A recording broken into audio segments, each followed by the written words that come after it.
Hay personajes de nuestra historia que con el pasar de los siglos nos siguen hablando a través de su obra. Hay un artista en especial que ha quedado en nuestra memoria entre mitos y leyendas. Se llegó a decir que sacrificó a uno de sus aprendices con el afán de lograr la perfección en un cuadro. Este pintor vivió en el Quito de 1600, pero su huella está en centenares de cuadros con una técnica sorprendente. Hoy en día, la ciencia permite llegar más allá de lo que se ha dicho de él y su obra. Un grupo de investigadores indagaron en sus pinturas, su testamento y revisaron documentos que en medio de la pandemia intentan acercar al público al legado de Miguel de Santiago. Vaporoso, suelto, diáfano. Así acariciaba con su pincel Miguel de Santiago cada uno de sus lienzos para conseguir rostros con expresiones etéreas, detalles de admirable realismo, magistrales transparencias, miradas colmadas de luz. Su fama trascendió a las fronteras nacionales y con ella aparecieron también los mitos. A Miguel de Santiago se le conoce desde la leyenda, estas historias, estos mitos que se han creado alrededor de su figura, que tenía un genio muy fuerte, incluso se lo relaciona con la muerte de uno de las personas que trabajaban con él, igual que otros pintores importantes de Europa, como Caravaggio. Lógicamente todo esto, luego de investigaciones históricas, se ha podido refutar completamente. No se ha encontrado ningún documento que evidencie ningún problema legal que él haya tenido en esa época. Al contrario, se nota claramente que era un personaje muy reconocido y muy querido en su época. Había sido nombrado muchas veces padrino de bautizos, de bodas. El que le hayan tramitado la bula papal para que pueda ser enterrado en el mismo convento de San Agustín habla mucho de quién era él como un personaje, ¿no? Y como digo, esta imagen que se ha creado es totalmente alejada de la realidad. Con este maestro es difícil saber qué está claro y qué oscuro.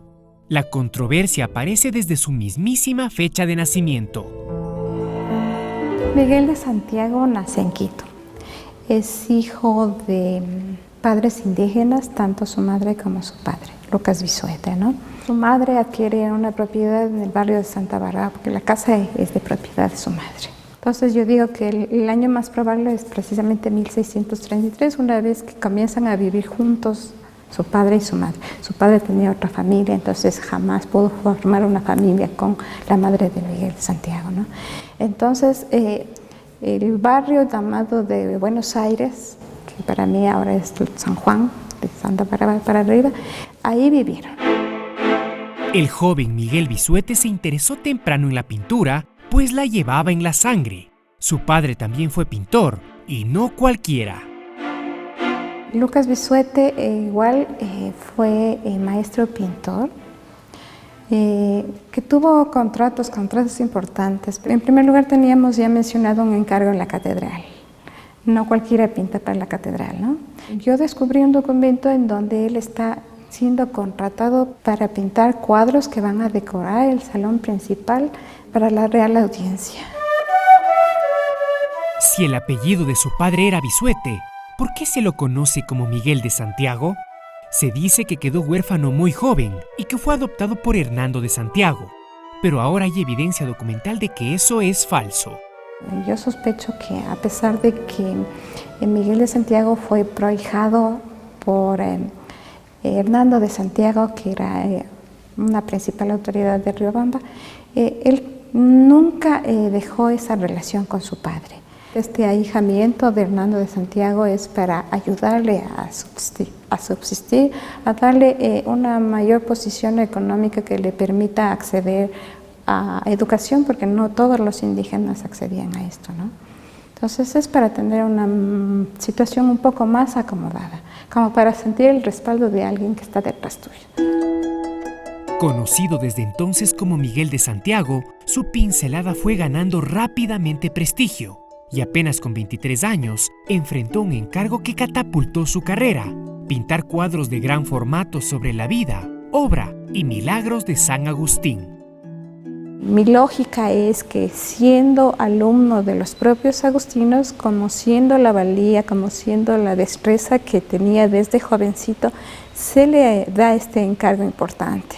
le abren una gran puerta ante la sociedad, porque toda la gente que está financiando cada uno de los cuadros de la serie que estamos viendo se convertirán en los futuros encargadores de obra. A pesar de que no se ha localizado el contrato de esta monumental obra que terminaría constando de 42 pinturas, la calidad del pincel de Miguel de Santiago es evidente en al menos 12 de ellas. Así reza la portada de la serie. Pero ¿cómo saber cuáles pertenecen al pintor quiteño y cuáles no? Esa pregunta fue el inicio de una larga investigación por parte del Instituto Nacional de Patrimonio Cultural desde el 2013. Podemos aproximarnos al rostro de San Agustín, que está en muerte. Tiene una palidez, la piel está pegada hacia el esqueleto. Todo esto está generado a través de diferentes formas de manejo de pincelada que vienen desde el fondo hacia adelante. Va a ir desde lo oscuro hacia lo claro. A esta técnica se le denomina por veladuras o húmedo sobre seco. Esa traslucidez de diferentes capas de pintura es una de las firmas de calidad del joven Miguel de Santiago. Otra es su detenimiento en los detalles, como en esta mesa, que con su realismo invita a compartir los alimentos. Y otra más es la prolijidad al momento de pintar un rostro. Este cuadro, que está llamado El Milagro de las Ceras, es bastante particular. Cada uno de los rostros va a ser, en verdad, un retrato. No se llega con poco conocimiento a generar diferencias, ¿no?, entre un rostro y otro rostro, en respecto de edad, en respecto de género, de posición. Este cuadro también es importante por otra cosa. Durante mucho tiempo se ha dicho que el pintor se retrató en este cuadro, pero vemos que el personaje al cual se alude es un personaje con toda una característica de un fenotipo europeo, ¿no? Y a saber de las referencias históricas, Miguel de Santiago fue un hijo de indígenas, tanto su padre como su madre. Las pinturas de Miguel de Santiago nos hablan, no solamente de la vida de santos y pasajes de la Biblia, sino también de cuáles eran los pigmentos usados en la escuela quiteña. A través de los análisis químicos como tal, nosotros hemos determinado pigmentos como el albayalde, que es este color blanco, el azul ultramar, también se han encontrado, la azurita, el viridián, el minio de plomo, que es un compuesto anaranjado. Nosotros, por ejemplo, hemos visto que usa aceite de linaza con colores vivos, como los que les mostré, pero con los colores claros utiliza un aceite más claro. El aceite más claro se lo obtiene con el aceite de nuez. Una vez que se mezclan estas dos sustancias, se puede colocar en el lienzo y dar sus formas diferentes pigmentos. Una de las pinturas más intrigantes es San Agustín entre la sangre y la leche, pues el análisis determinó que, curiosamente, Miguel de Santiago la pintó 2 veces en el mismo lienzo. El análisis multiespectral es lo más interesante. En esto nosotros podemos observar y capturar imágenes con filtros de luz visible.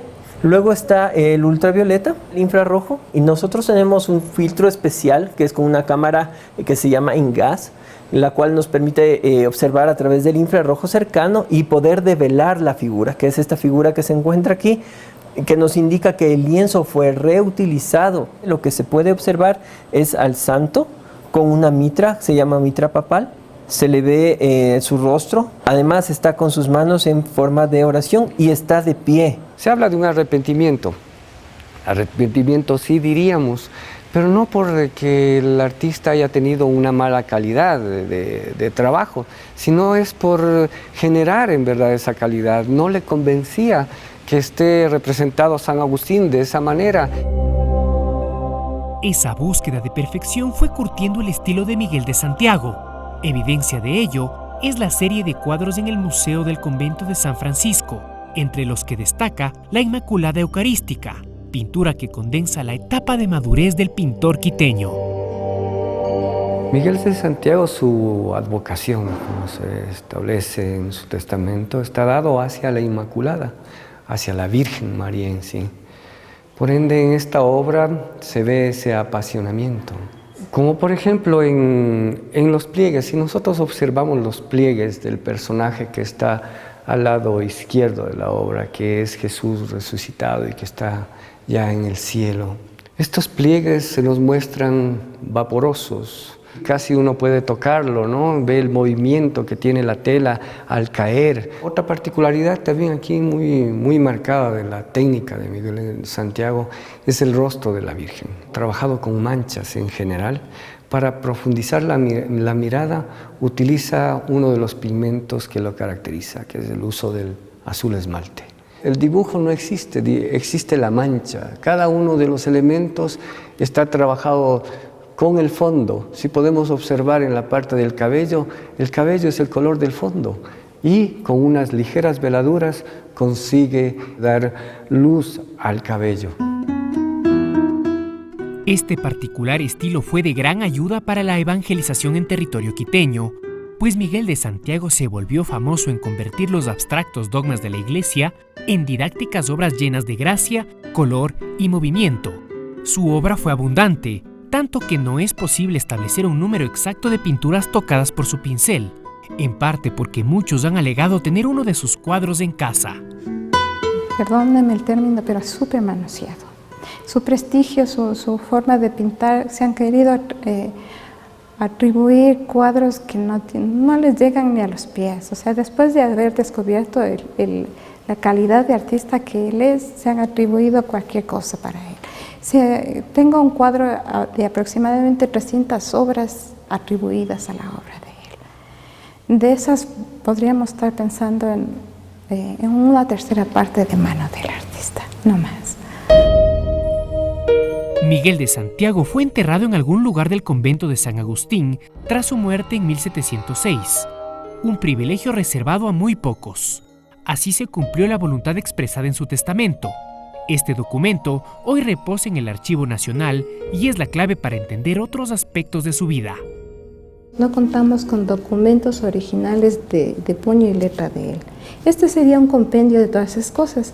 Él llevó una situación desahogada, llamémosle así, porque tampoco es que llegue a tener la cantidad de bienes, pero tampoco es un indio del común que inclusive no deja ni testamento, ¿no? Dentro de la parentela con el que él cuenta, al final de sus días está solamente su hija Isabel y su nieto. Era una situación bastante grave para la época porque está legándole también deudas, le está legando que termine obra, le está legando que salga adelante, que trate de salir adelante con ese taller que él abrió y mantuvo durante toda su vida. Isabel de Santiago se haría su propio nombre como pintora e integrante de la escuela quiteña. Sobre Miguel de Santiago no está todo dicho. Cada investigación encuentra más evidencia de la influencia que su obra tuvo en el país y fuera de él. Dentro de los documentos igual consultados aquí en el archivo encontré un testamento, el testamento de un oidor de Quito. Entre los bienes pertenecientes al oidor estaba una colección de 8 cuadros que el obispo de Panamá encomendó al oidor contratar a Miguel de Santiago para que haga la serie de la vida de David. Para mí es un dato súper valioso porque me está demostrando la valía que tenía el personaje, incluso a nivel internacional, ¿no? En tiempos de pandemia, acercarnos a museos puede resultar difícil, pero no imposible. La tecnología ahora lleva a Miguel de Santiago hasta la palma de la mano. A partir de los resultados de la investigación de Miguel de Santiago, hemos desarrollado una app que se llama Miguel de Santiago Más Allá de la Leyenda. Se la puede bajar en sus celulares.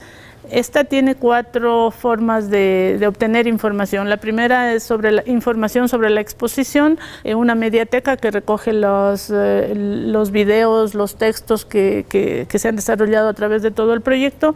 La visita virtual, que lo que hace es introducirle al espectador dentro del convento. Entonces prácticamente uno desde la casa puede hacer una visita, puede observar cada una de las obras.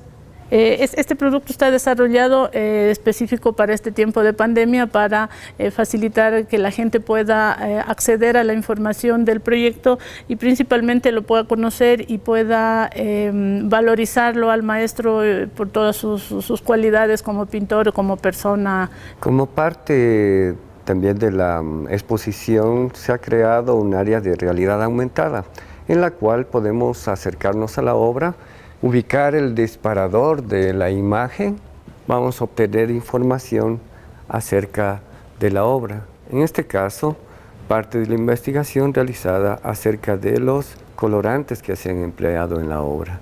Se ha pensado para el momento que ya podamos regresar a los museos. El visitante podrá visitar la exposición solo y de esa manera cuidar el distanciamiento social. Miguel de Santiago es uno de los mayores exponentes de la pintura de nuestro país. De eso no hay duda. Por eso, acercarse y apreciar su obra no solamente que es un placer para los sentidos, sino que también es un compromiso de todos los ecuatorianos.